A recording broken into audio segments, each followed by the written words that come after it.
welcome here to TalkFCB and welcome to a game like no other.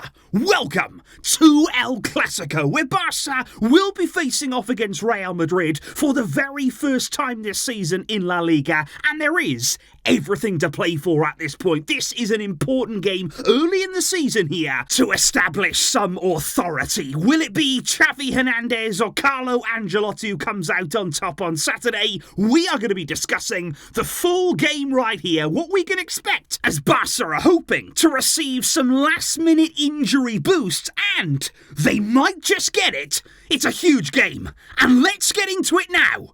Come on. And so indeed, guys, for something as big as El Clasico, we need something to match it. And Manscaped today has a big announcement, because the Lawnmower 5.0 Ultra, it is here now. You all know that Manscaped have been a big help here on the channel, and I'm really excited about this because the Lawnmower 4.0, that was brilliant. That was an incredible tool there, an all-rounder that could get any job done. And the 5.0 now, I mean, that's a whole different ball game. No pun intended. We're not going to start doing that, but it really is great, guys. Got a dual head system there, interchangeable heads on it. So one of them, you've got a skin-safe trimmer blade to get you going, and then you've got the all-new skin-safe foil blade, and that is going to give you a really smooth finish. Absolutely lovely job. All good and ready to go. And as of right now, guys, the Lawnmower 5.0, that is already out in America. If you're in America right now, get your hands on it. You can get it now, and in Europe, it is coming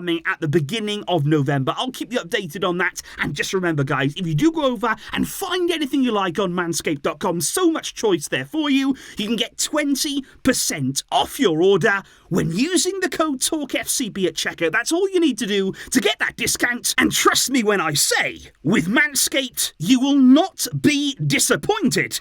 And I also hope you won't be disappointed by Barça in El Clasico. The first thing, though, that you absolutely have to be aware of coming into this game is the kickoff time, because it's an earlier kickoff here on Saturday in La Liga, as we will be getting underway there at 4:15 local time in Barcelona. La Liga bringing this forward, and what that actually means for those of us here in the UK is that nobody can legally watch this game live on TV. Absolutely incredible there. But if we're looking at the league table, that's where we begin, because as you can see, there's nothing really to separate the two teams after 10 games played. Girona, by the way, are doing absolutely unbelievably. They're splitting up Barça and Real right now, but as you can see, only 1 point in it, and that just means here it's all on the line. We can leapfrog Real Madrid with a win. A draw would leave us still very close, and a loss would leave us 4 points behind at this stage of the season. And as you can see right here, guys, I think the starts of both Barça and Real in the league have been very similar indeed there. What you'd have to say is that Barca are having more of the ball, which you'd expect. They're creating more chances and also missing more as well. But Real Madrid have conceded 3 less goals. We have the same clean sheets,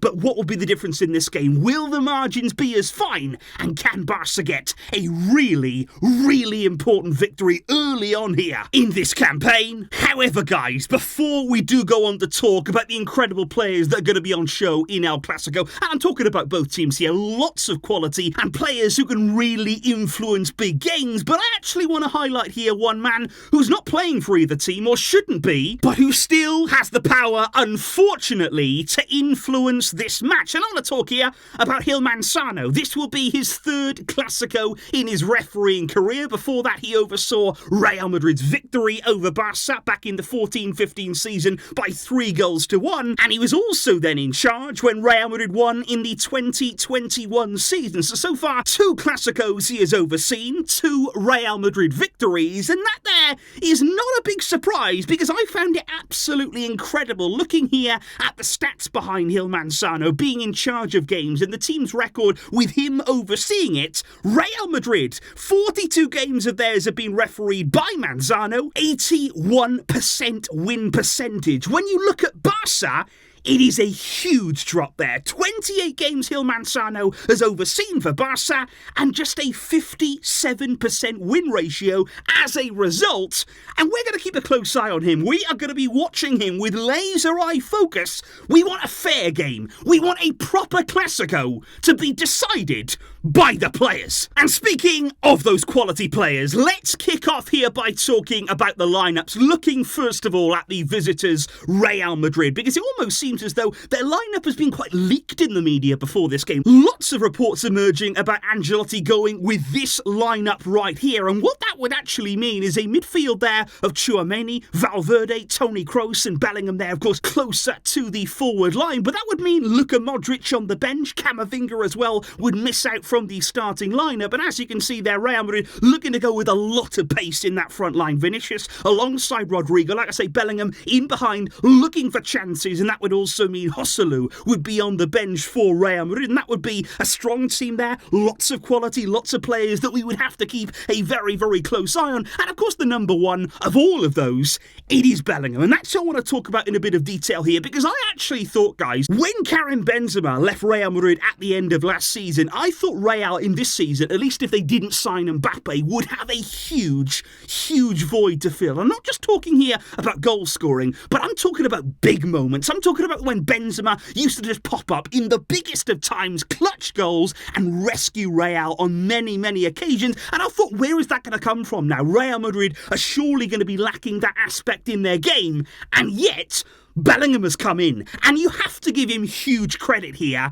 He has been outstandingly clutch for Real Madrid. He has 8 goals so far in 9 La Liga games. So many of his goals are not only winning goals, but last-minute ones in the final moments of games. And that is why right here, we've got to keep an eye on him, because his movement is very clever. He takes up really good position. He always finds himself in the right place at the right time, and we have to be aware of those runs. We have to know where he is at all times. Do not let Bellingham out of your sight. However, we can react with top quality players of our own. We have to have confidence in the players that we have, and also the players that may be about to return, because today, guys, in the training session, one day before El Clasico, Pedri, Frenkie de Jong, Jules Koundé, Lewandowski and Rafinha all of them trained with the group. That is absolutely extraordinary. When I saw that, I nearly fell off my chair, because we didn't expect it. We really didn't here. They've all come back. They're all just about in time. And of course, it doesn't mean they're all going to be involved in this game. It doesn't mean here they're going to be thrown back into the lineup, because obviously the Clasico, it's a high-intensity game. You don't want to be rushing players, especially looking at the starting lineup right back in the team. But I think in general, it should give us a boost, because even if not in this game, all of them, they're very close now, these players, to coming back in the games to come, and that is so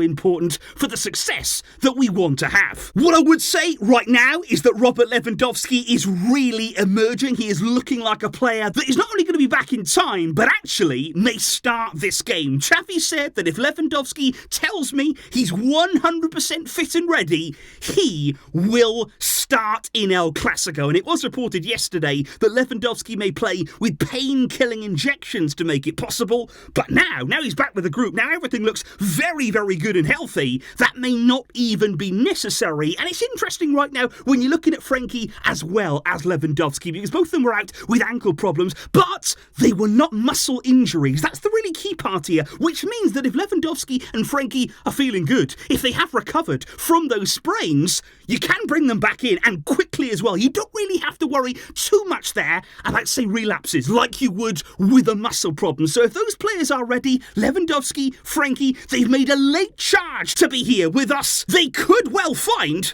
their way straight back in, which is why, for the first time in several weeks here, Xavi actually has options when it comes to his starting lineups. We're actually going to talk here about a few different variations of how he could line up, because the players may be available. We might have a little bit of depth going into this game. And I think the first question that we have immediately when it comes to any Clasico, who is going to be marking Vinicius Jr.? Because in the past we've seen Araujo meet him head on, go out to right back there and play 1 versus 1 against Vinicius. We've also seen Koundé do that. He may not be involved tomorrow, of course, course, then it's for that reason that I don't think we're going to see it in this Clasico. I think Araujo is going to stick to his natural role at centre-back there alongside Christensen. Inigo has played brilliantly recently, but after the 2 successive starts, even he admitted that he was starting to feel it in his legs, given that he hadn't played much football so far this season. So I think Araujo and Christensen, no Koundé from the start, of course, and then at right back, it's going to have to be Cancelo. He is going to have to really focus here, not only going forward, but be very aware of what's going behind him. Vinicius is going to be looking to capitalise on any space that we leave behind. We're also going to need the midfield to help out as well, cover for Cancelo when he's making forward runs, because Vinicius will be looking. He will be ready if there's any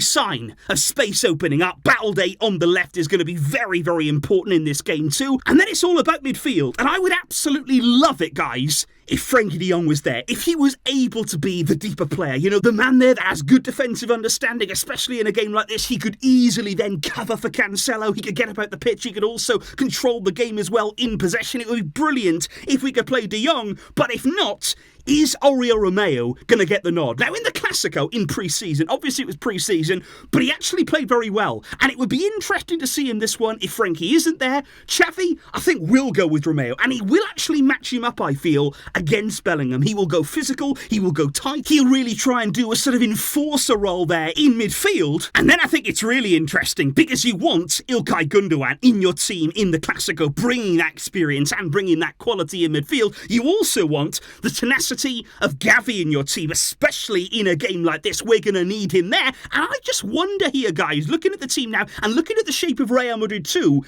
will Xavi actually match up with that? Because I'm wondering here if we see Fermin Lopez as well, just in behind Lewandowski and João Felix. And what that would actually mean there is that we have a narrow attack, but we have runners from midfield, much like Real Madrid do, and you're putting big emphasis then on the fullbacks to get forward to provide that width, and that would of course be providing. Lewandowski is indeed fit to start this game. That is one possible lineup there for Xavi, going with more midfielders but looking to have an offensive approach there. You want Fermin getting forward like we saw him against Shakhtar. We don't want to see a conservative midfield setup where we just line up with 4 to get bodies in there and settle and retreat. We want to be offensive, we want to be aggressive in this game, but of course there is the chance too that Xavi goes offensive in midfield and actually starts with only 3 in there. You could play Gundogan, you could play Xavi, and you could play Fermin. That could be a trio that you line up with, and then you bring in, say, Lamine Yamal on the right-hand side. As the game goes on, you might be able to use Rafinha from the bench and line up with 3 natural forwards at all times, and having that really high width in the field, that is an option too. But like I say, what's really important here, guys, is that we have options. We really, really do. I think Fermin's performance against Shakhtar has blown the whole lineup wide open. He's given Xavi a really nice problem, and I do want to see him there. I think he's a player that can affect this game, that can really penetrate Real Madrid, and for that reason, Fermin Lopez, he's ready for El Clasico. And where we are, guys, looking at the predictions right here, the confidence is there from Barcelona fans right now. Lots of people believing that we will do enough to get the win over Real Madrid. At home, we've got the home advantage, and we have to use that there. I'm absolutely sure the fans are going to be fully behind the team. Great atmosphere that is expected. But can we get the win? Can we find something here, put everything together, and just about get over the line? Because obviously our preparation hasn't been ideal. It's not like we're coming into the Clasico here with everything as we would have wanted it to. Injuries have really plagued us in recent weeks. But can we find something here? Let's pull together, let's be strong, let's be brave, and let's get a really, really big win over Real Madrid on Saturday. Let me know down below, guys, your predictions, your feelings. How is this game gonna go? And how would you line up if you were in Xavi's shoes right now? Do tell me what your team would be and how you would beat this Madrid team. I will catch you after the game for the full match review, for the full breakdown, and let's hope it is a special, special day. Thank you indeed for watching, guys. Big thank you as well to Manscaped here today. Big, big support. I really appreciate it. I will catch you soon. But until next time, as always, it's El Clasico. Visca El Barça.